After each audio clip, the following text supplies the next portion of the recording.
Oh, how I wish that they would last. Moments of peace just go through me so fast. Just when I think if they are gonna stay, everything inside me just starts fading away. Sometimes it seems like all I hope for just gets thrown down on the floor, and then it seems like you don't love me anymore. Sometimes I wish I could run away. Sometimes I wish I just had something to say. Did I tell you I got hired? I got a job. What are you doing now, Trace? I'm leaving Target. Or NBC, not disclosed. I could say it. Sorry, one of my cats is talking to me. I can say it. So this job interview process for this job, I applied for it on Indeed. On a day when I was Indeed, on a day when I was feeling super burnt out on Target, so I was like, you know what, I'm going to apply to like 20 jobs, just all right now, and I did it. Nice. And so this is one of the ones that got back to me. They are they're a UK-based company. I'll explain what the company is at the end. So the guy called me to do the phone screening from Leeds, England. And I said, "Oi, bro, what's up?" And he said, "Oi, lad, yes, I thought you lived in America, bro." And I said, "Yeah, I do. I was just joking. I'm doing a bit." And I was like, "Oh, okay." So I talked to him for like 30. I'm walking here. And then he said, "What? You're in New York? I thought you said you were from Texas." And I said, "I am in Texas. Howdy." And he said, "Oh, that's more like it." So I talked to him for like 30 minutes. And he was like, "All right, I'm going to send you this assessment to do, and then you'll get a follow-up interview if you do good on that assessment." So I did the assessment. It was just like you had to answer kind of these logic and reasoning and some math problems in a limited amount of time. It was very stressful, but apparently I did pretty well on it. And so I got a first formal interview on Zoom. That lasted like an hour, and they sent me another assessment that was more relevant to the job. Open-ended questions related to data analysis and like pay-per-click ads, which is like what the job is. Took me forever. I spent a whole weekend on it. At my second formal interview, I had to present my answers in like a PowerPoint. On Zoom, there was a guy from the Austin office and a guy from the UK office there, and I presented my answers on Ricky Google Gervais.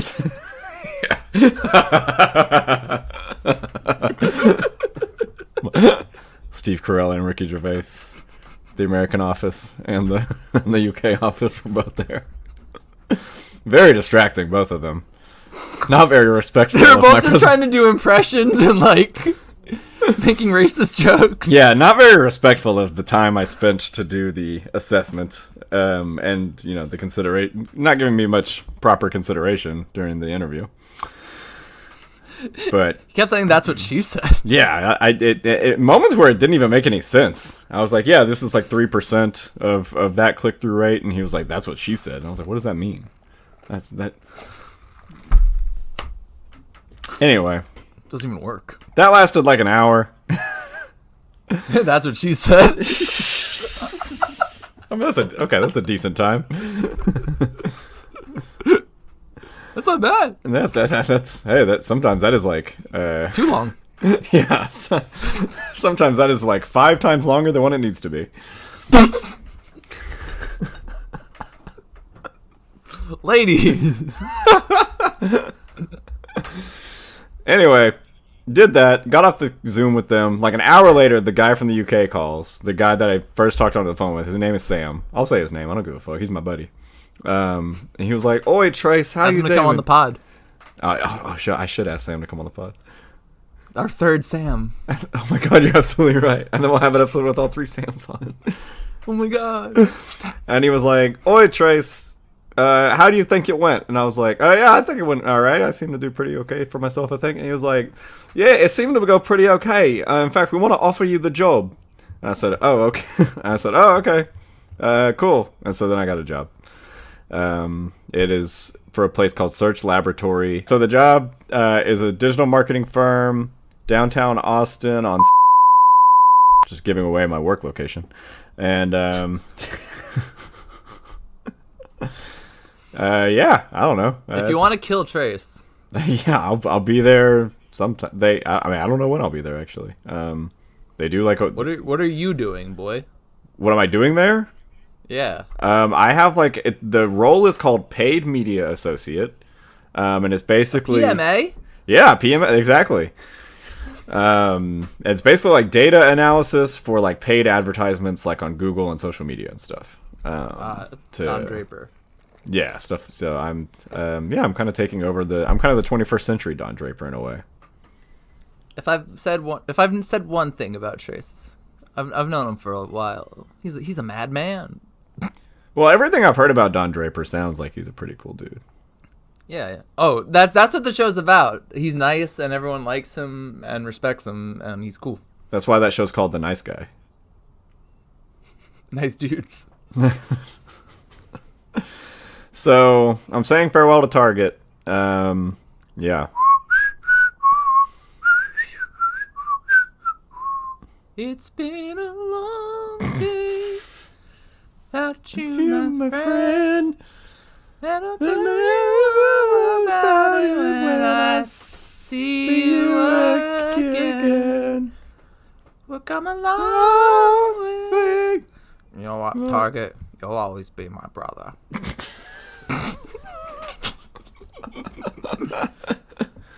And that's why you're wearing the red shirt. In honor. Yeah, it's is that a shirt you've worn as an employee before? It is a shirt that I wore today as an employee to work. Oh wow! And that's when did you hand in the paper that said "I'm out, motherfuckers"? So I went in 2 days ago to give in my notice on the computer. No one was there for me to talk to, so I just put it on the computer. You just let on the manager's computer was open. You just opened up the word processor and wrote, "I quit." Dash love Trace heart. And yeah, and then they told me this morning. They said, "Yeah, we saw your notice. When do they want you to start?" And I said February 21st. And they were like, "All right, well, we've got you scheduled for that week. So if you can find anyone to cover those shifts, let me know. Otherwise, if you don't come in for them, we might have to put you down as unrehirable." I was like, "Oh, okay, great. Got a target on your back now, motherfucker." The guy, we just got a new ETL, executive team lead at Target, and he was like, "Yeah, man, I'm so sad you're leaving. I thought we were vibing. I thought we were gonna have a good good time together, and now you're leaving." And I was like, You really fucked his day over. I'm so sorry, Scott. Scott. Welcome to Cinema of the State, the first ever Blink-182 and film discussion podcast. Welcome. February 21st. That's a few days ago, maybe a week ago after this episode. This is the last episode of February. Oh wow. Yeah, I was just in Texas. And we had a great time. We had a great time. We ate armadillos. We saw the Alamo. And now I have to remember it now because you guys got to see this thing. You don't know until you get back home and you got to remember it. Well, the thing is that you never forget it. You don't have to try to remember it. I threw Mike into a bushel of cacti. Still getting those thorns out of my butt. Yeah, we rode horses down the highway. Right with cars going by us. Yep. Mike stayed in my barn. And he helped tend to my cattle and crops on my ranch. And milked the cow. Yep. We shot guns. Oh yeah, we sure did. We rode the mechanical bull. Do you want to go ride we can do that. There's like a square dancing place in town. I would do karaoke. I've never done karaoke. Sunday, me and Annie are going to Taylor Swift night. I heard. I was told about Taylor Swift night, and I was asked when I'm coming, and I was like, the 15th. She's like, oh, then you're not going to Taylor Swift night, and I was like, yeah. Darn. Yeah, you will be missing Taylor Swift night. Sorry to tell you. We are never ever. Think they'll play that song? Oh, they'll definitely play that song. Yeah. What song do you think? What's like her T-Pain song?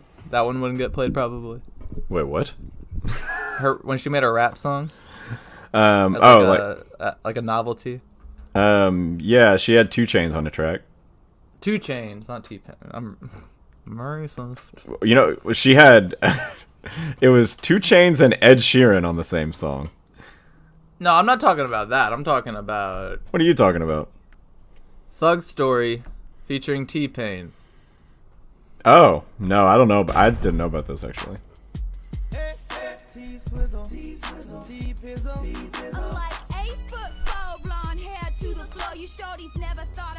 Do you hear it? I can hear it. I don't...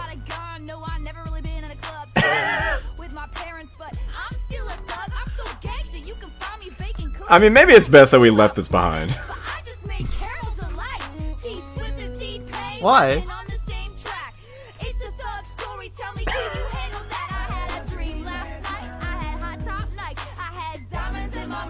Actually, they better play this at Taylor Swift night.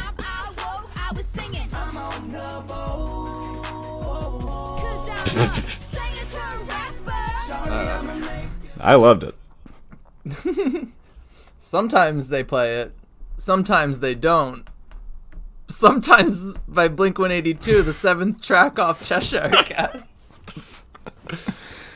Yeah, we can work with that, I guess. The shortest song on Blink-182's debut album, like many other songs on the album, it's about a relationship. Damn. Well, how we dub it is, it's about a girl. A diss from the Genius page. They're being dissed by their own Genius contributors. I mean, it's not a diss if it's true. I mean, yeah, but just the way it's worded, you can hear kind of a tone in there, I feel like. Condescending. Yeah. Did you like this song, Trace? Yeah, I liked it better than some of the other songs we've heard thus far. Mostly just because it's short. Short. Mark sounds fun. Tom's still the MVP of the album. Yeah, although I like Mark's voice on this song. It's got a nice riff. It's got some good drum beats on it. Ooh, the cat's just looking at me. The Cheshire Cat. Don't look me dead in the eyes. Don't look back at it, Mike. He's scary. Yeah, I don't know if there's much else to say about the song. I think it's a good palate cleanser in the middle of the album. Just this really quick 1 minute punky track. What's verse 1? It goes, "Oh, how I wish that they would last. Moments of peace that just slip through me so fast. Just when I think that they are going to stay, everything inside me just starts fading away." So, this is about never feeling peace. Or momentarily feeling peace, but it's very fleeting. Annotate that, Trace. Do it. Give us some points. All right. I'm annotating the whole thing.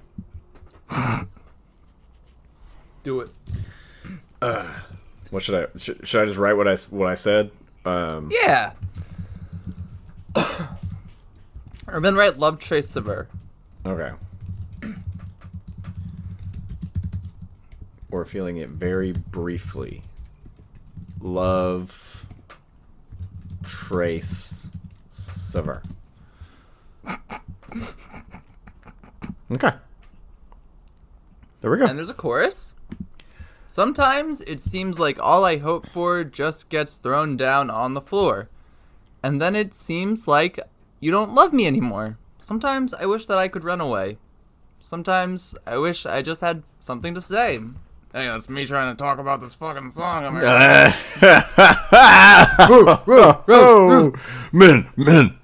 Men. Guys! Fellas! Am I right? My dudes! Not my dudettes! We gotta bring back "ets" as a feminization of every woman. Yeah. Caught that. To distinguish everything as woman, we have to bring "et" back. What's up, dudettes? Nothing, Tom. Mark feels like his lover does not care about him or love him and leaves him lost for words. Chicks, man, am I right? Yeah.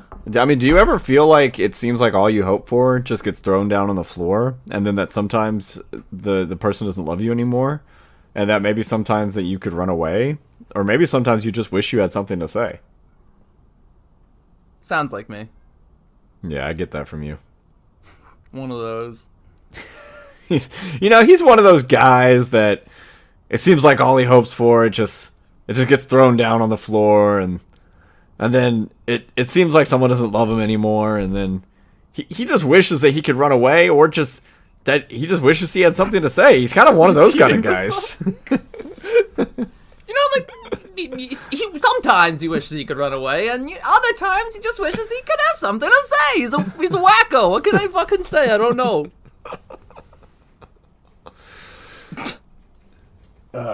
Anyway. What's the last verse, Trace? Verse 2. She looks at me and doesn't know the words to say. But it's not you. I just don't feel quite right today. All these things I say and do were never planned. But how the fuck am I supposed to make you understand that? And then that continues off the chorus, which is the same, pretty much? Yes. Yes. Right, so, highlight, but it's not you, I just don't feel quite right today, and say, Mark has a tummy ache. Now, see, that is a justifiable reason to kind of not be acting right.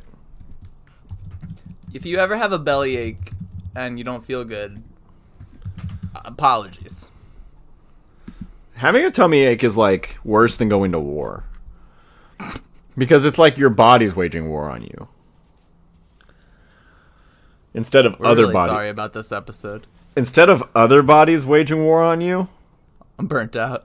it is like your own body from the inside is sabotaging you. Sabotage! All these things I say and do were never planned. That's called the ad-libbing. Yeah, that's just improv, baby. That's just improv, baby. Welcome to the UCB, Second City, wherever. Mark took Groundlings. classes at UCB. There we go. How the fuck am I supposed to make you understand that? Highlight that, Trace, Okay. and write. You write a motherfucking song about it, baby.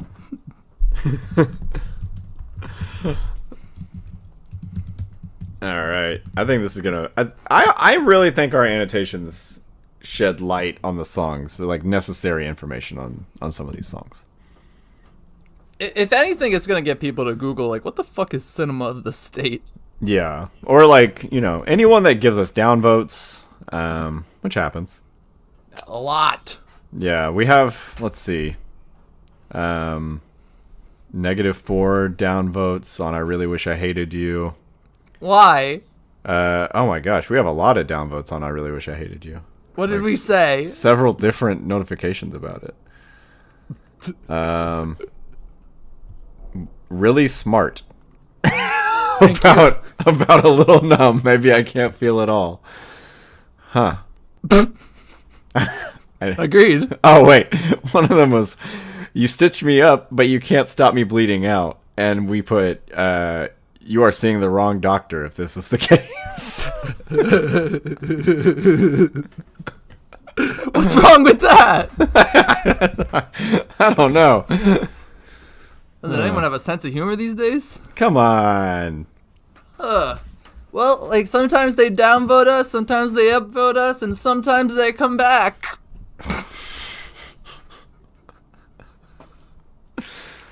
That's right. This ad campaign is over, bitches!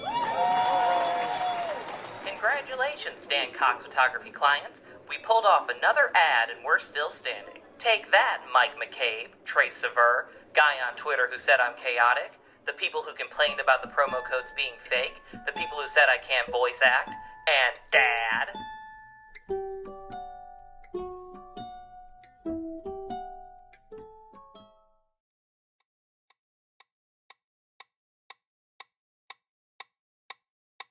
Dan, why bring a metronome? I thought the sound might accentuate the anxious idleness of my last ad's final seconds. Good job. Bad idea. Okay, that is done. Wait, there's more. This is exciting. We have to close out our account with Cinema of the State due to the fact that we are done with advertising.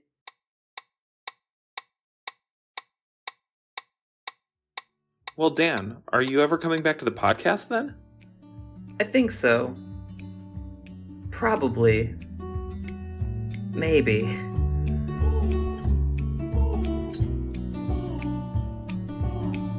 When's the last time I had wedding photos taken?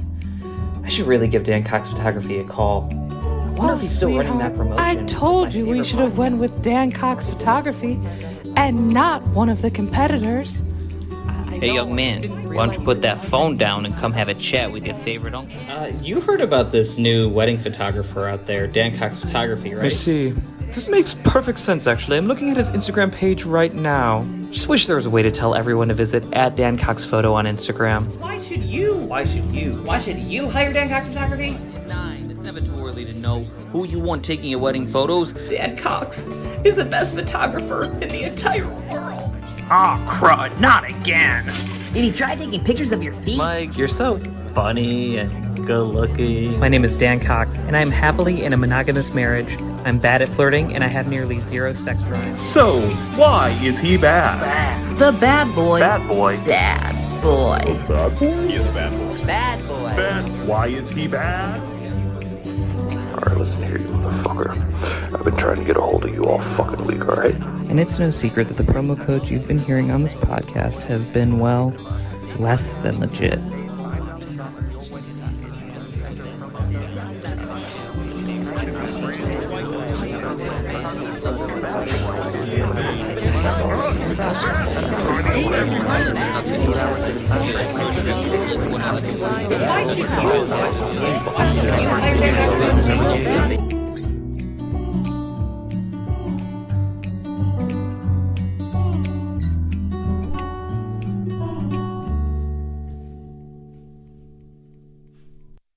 Just when you thought the nightmares were over, Boys who killed your brother are dead. Stephen King's Sometimes They Come Back starts right now. You picked this one? Yeah, I did pick this one. This is a TV movie, TV horror movie. Came out in 1991, based on the short story by Stephen King. It's called of the same name. Sometimes They Come Back. Stephen King, Sometimes They Come Back. Our fourth Stephen King film. Yes, it is. We love King. I've seen so many Stephen King movies, but never read a book. I've never read a book either. Do you agree that this feels like an amalgamation of like 7 other Stephen King things, though? Well, I feel even like though it says that the story's like from before a few of them. I feel like a lot of Stephen King stuff kind of share similar ideas or motifs anyway. But this definitely like kind of. I was getting so many like Shining vibes, It vibes. Yeah.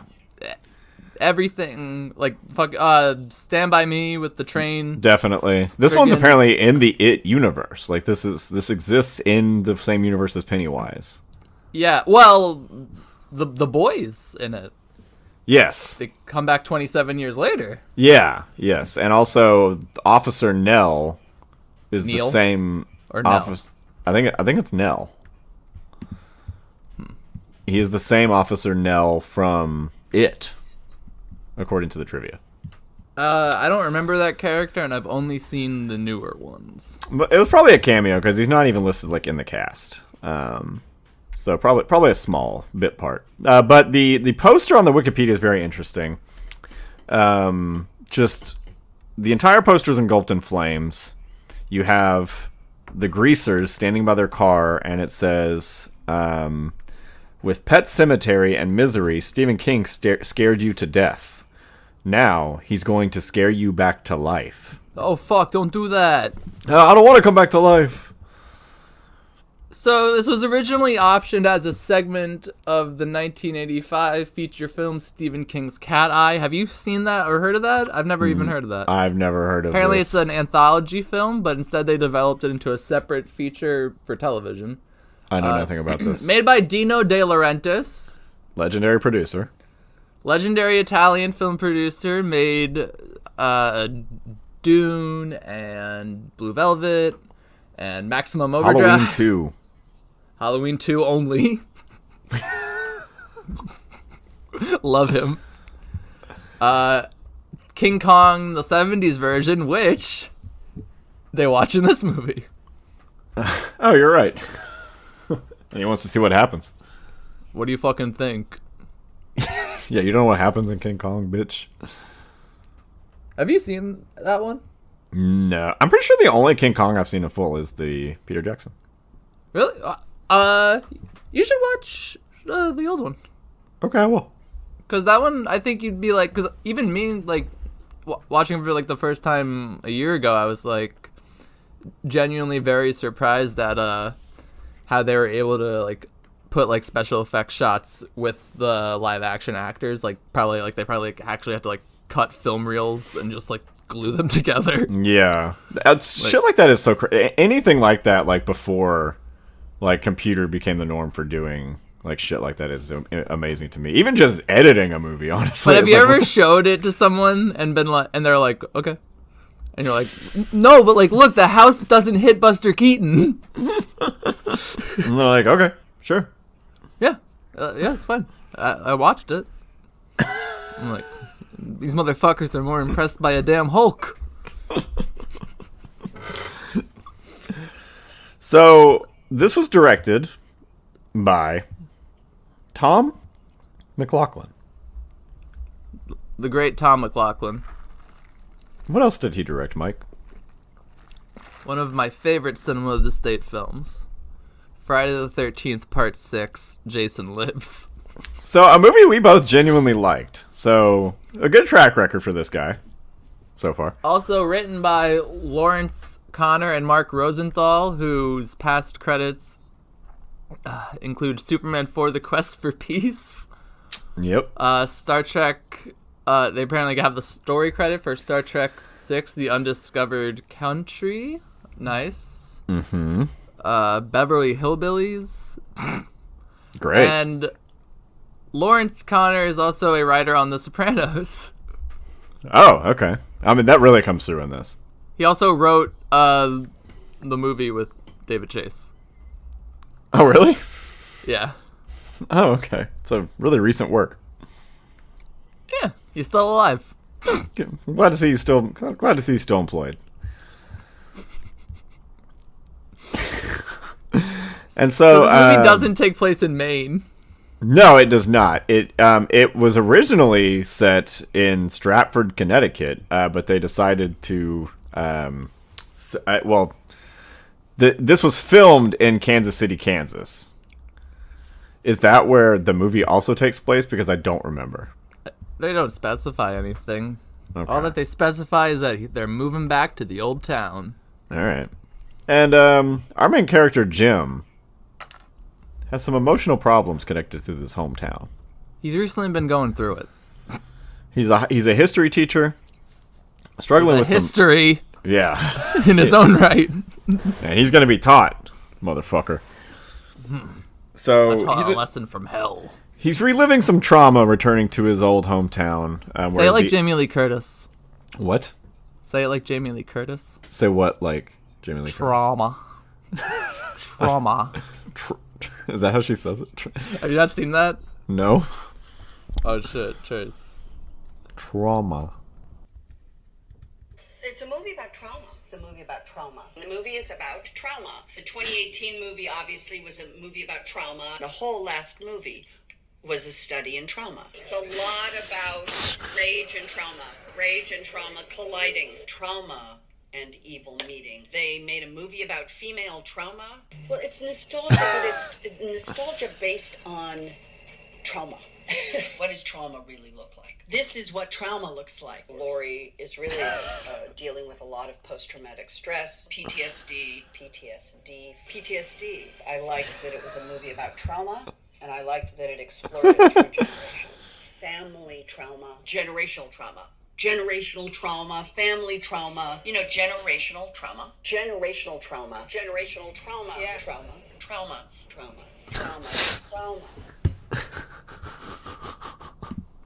Okay, so trauma. So Jim has some trauma. Jim has so much trauma because when he was a little boy. Yeah, so he's moving back to his hometown because it seems to be the only place he can get a teaching job. No one else wants to hire this fuck. When he was in his last job, what is it? He was a house painter. He's been doing on the side for the last 2 years. Something like that. But he has these anger issues, which I seem to be what prevents him from like keep getting these jobs. I'm assuming is kind of what's implied. What did they say? He threw a chair out the window. Something like that. Yeah, he had some fit of rage. There was something where like one person was like, "Oh, he has this. No, he did this. He did that." And then someone was like, "No, the real thing is he threw a chair out the window." So like the rumors have already started. The kids know all about this guy. I saw my uncle last night, and he told me this story about when he was a teacher, and he said someone came in with a gun to the classroom, and immediately my uncle punched him in the face and knocked him out, and then dragged him to the office, and then had to figure out what to do since he punched a kid.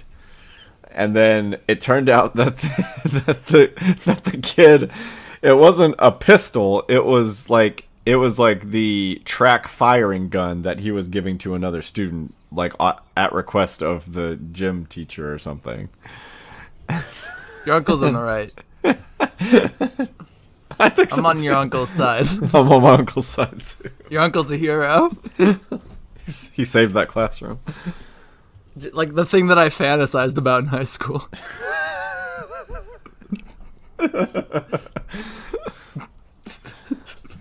So that's kind of like what's happening with Jim.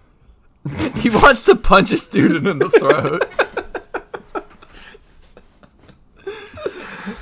So he gets in his classroom and this one fucking schmuck is like, "Hey, I'm the quarterback. You know, I throw touchdowns, I get passes, and I get chicks. And I also get A's if you know what's right for you." And he's like, "You'll get an A if you've earned it, son." And so then he like throws a fucking orange at him. Yeah, well, at one point he throws an orange while he's not looking, and he gets so mad. He snaps a ruler. Like there are some like I understand like he is having a rough time.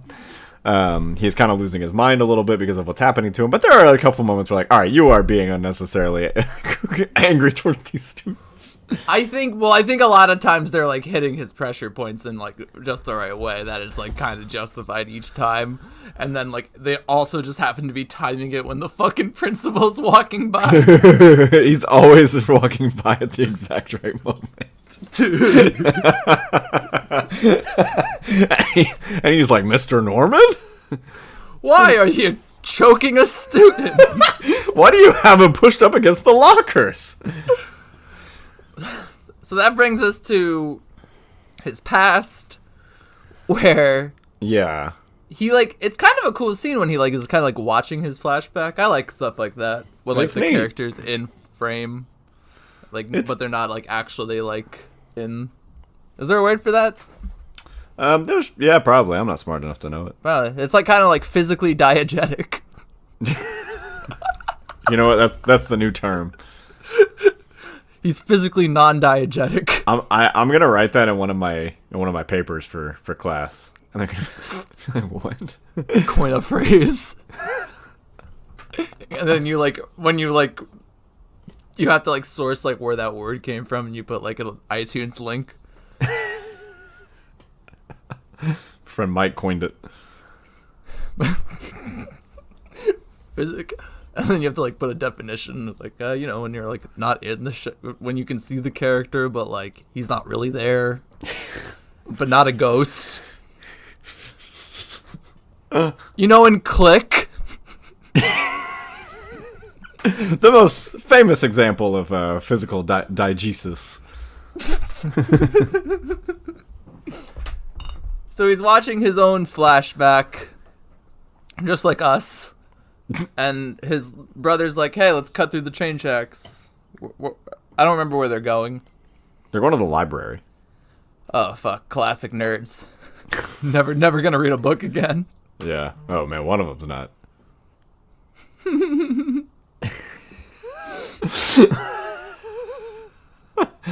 So they cut through the train tracks, the tunnel, when a band of greasers pull up in their car, in their leather jackets, and their slicked back hair, and corner them and want their money. And they're like, "We don't have any money. We're kids." And they're We're like, literal children. We're gonna kill you. The death is kind of an accident, though.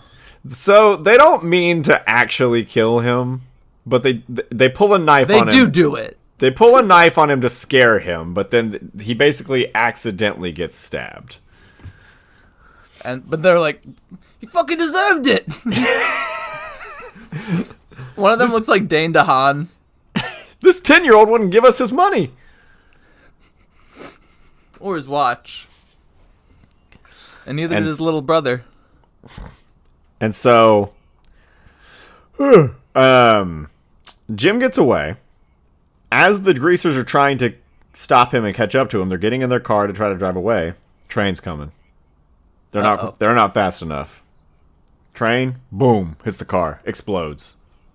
Three of them die. One of them makes it, apparently.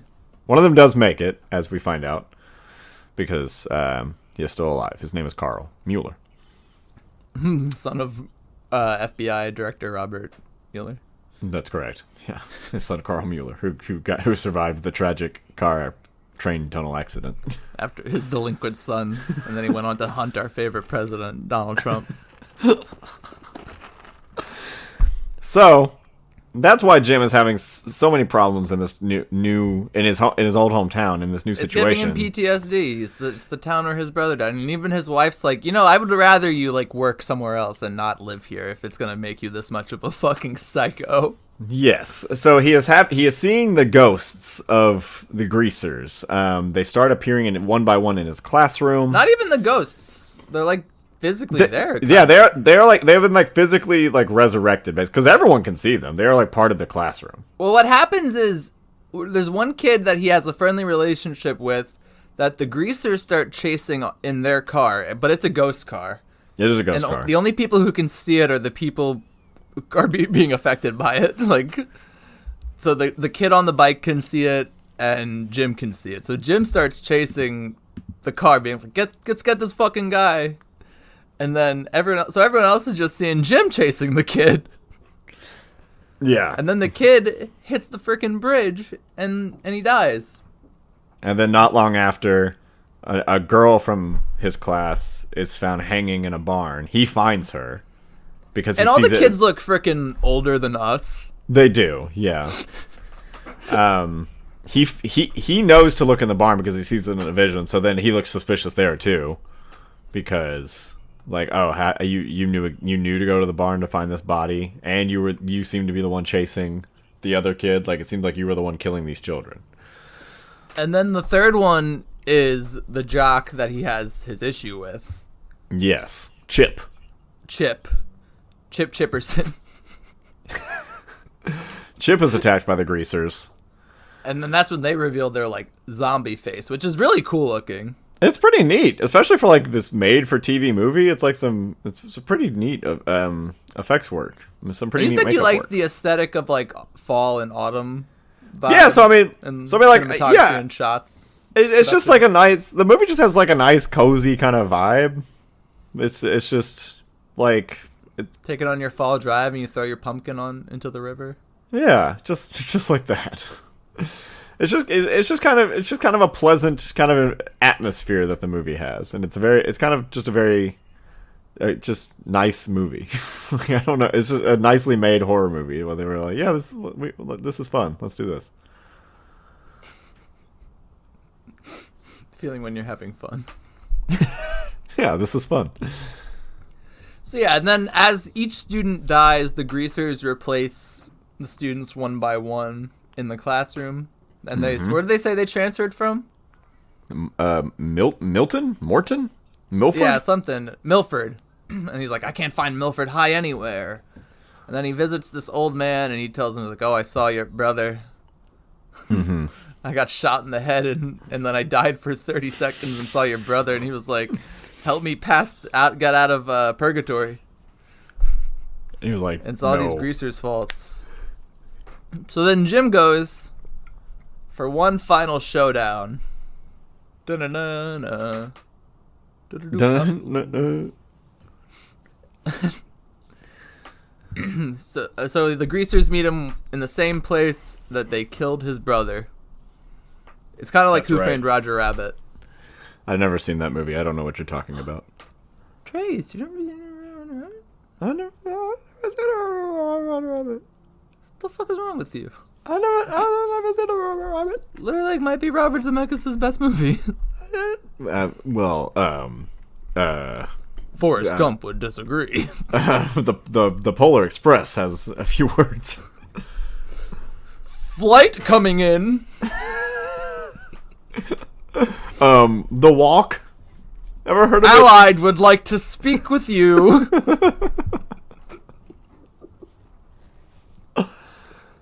Hey, is that Beowulf?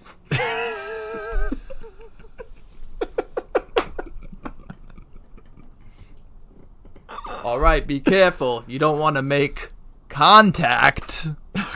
I couldn't think of any other Robert Zemeckis movies. Castaway. There we go. Do you remember when he was going to make a remake of Yellow Submarine, but in No. his creepy motion capture way? No. Yeah. And then I'm gonna tell, this is for the people at home. You have to Google this yourself. I'm gonna send a picture to Trace. Have you ever seen Yellow Submarine, Trace? No. The villains in the film are called the Blue Meanies. Okay. And they're these blue blobby looking guys. And there was concept art for Robert Zemeckis's Blue Meanies. So I want you folks at home to Google Robert Zemeckis Blue Meanies, and there's a few different ones, but I'm gonna send this to Trace. Who do you think that this looks like? Okay. Hold on. Delivers. This looks like I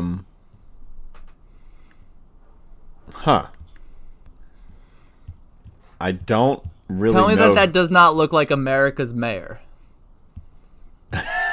Rudolph Giuliani. Okay. No, you're right. He even has the big M for mayor.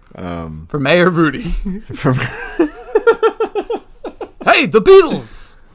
No, I see it. That does look like America's mayor. You're absolutely right. I like his ears. So yeah, Jim beats the bad guys, I guess.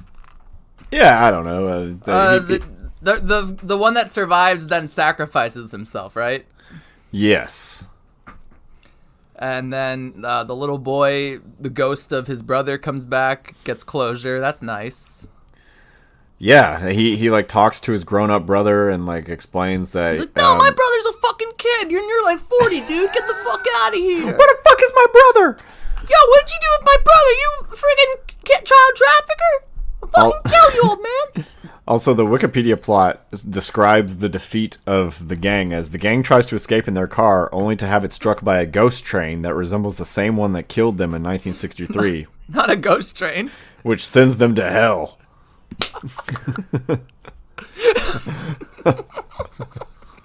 So Get they go the to fucking hell where you belong, bitch. Yeah, don't worry. They go to hell. There's a the two brothers reunite and have some closure together. And he says that one day they'll be together again. And if that's not enough for you, don't worry, because there are 2 sequels to this movie.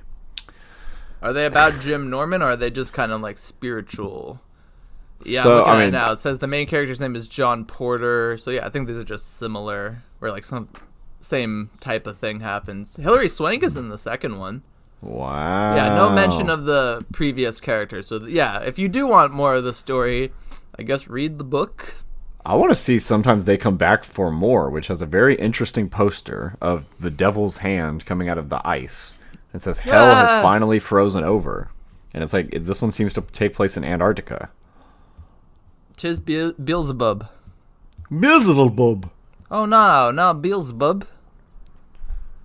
Beelzebub. Yeah, good guys win, bad guys lose. The happy ending, right, folks? Oh, man, that's my kind of movie, where the good guys win. I only like movies that have happy endings that make me feel good about myself. And if they question anything about anything else, I think it's bad. I give it 1 star on Letterboxd. And I give this a solid 106 out of 182. Yeah, I give it a 100 out of 182. Just a nice movie to watch. This is a great TV movie, honestly. Like a great cable movie. Which is like nuts because they don't make them anymore. Because like, what's the distinction between a Netflix movie that costs like $2 million probably, and a movie that comes out in theaters really anymore? Like, they just kind of get the same release. Yeah, that's true. That's true. Makes you think. Adam McKay gets a Best Picture nom, and it's like, what the fuck is happening? Hey, sometimes Adam McKay makes it into the big award ceremony. They love the guy. They said, hey, listen, I know we should have nominated Talladega Nights, but we said, no, we'll wait a few more years. This guy's got something in him, something really relevant. I want to see. I'll wait for the friggin' economy to collapse. Also, this movie's available on Blu-ray to buy. Oh, cool. Get it on Blu-ray. I bet it looks nice. Yeah, probably Good does. transfer, I bet. It's a nicely shot movie. It has a nice vibe. Next week is Does My Breath Smell? Yes. Praise.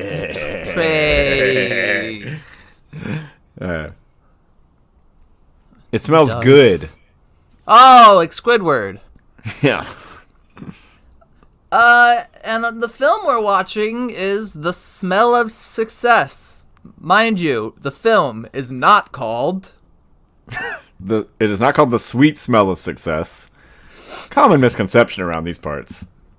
Do not watch the wrong movie. You'll know based on the cast. Billy Bob Thornton, Ed Helms, Kyle MacLachlan, Special Agent Dale Cooper. Dealing with shit. And we'll be joined by returning guest, Logan Kenny. Aye, Logan Kenny from Scotland. Aye. And a lot of the movie's about manure, so a lot of poop talk in that episode. We get down and dirty in the worst way. Yeah. It gets pretty disgusting. So yeah, don't eat. Plug your nose. Plug your nose. Smelly. Breath and butt hole. Save it for next week. Oh, God. You can follow Cinema of the State on Instagram, Cinema of State on Twitter. I'm Mike McCabe Sad on all those things. Letterboxd. Yeah, whatever. Fuck it. I am Trace Sever on everything. Look at him go. I go. Every platform. Here I go. Whee! Here I go. Here I go. Here I go again. Yeah.